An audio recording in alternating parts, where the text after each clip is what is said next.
నాన్న ఏంటన్నా నా జీవితంలో నేను నిన్నే ఎక్కువ కష్టపెట్టాను నాన్న.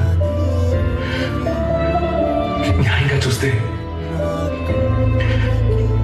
నువ్వే నా మీద ఎక్కువ కోప్పడాలి నాన్న. నన్ను కొట్టు తిట్టు ఏమైనా చేయనా, కానీ దయచేసి లోపలే పెట్టుకుని కుమిలిపోకు నాన్న.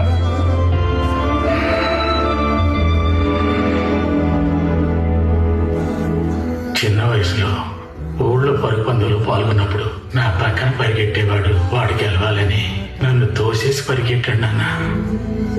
ఆ రోజు ఇరిగిన కాలు ఇంకా నేను కుంటుకుంటా నడుస్తున్నాను.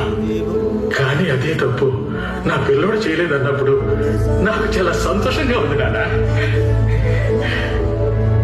నీకేమైనా పర్వాలేదు, ఆ పిల్లోడి జీవితం నాశనం కాకూడదని అందరి ముందు తప్పు ఒప్పుకున్నావు చూడు, అప్పుడే నువ్వు నా కొడుకు అనిపించావు. బాధపడదు నాన్న, తిరిగి లేచి పరిగెట్టు. నాన్న నేనున్నా, చూసుకుందాం.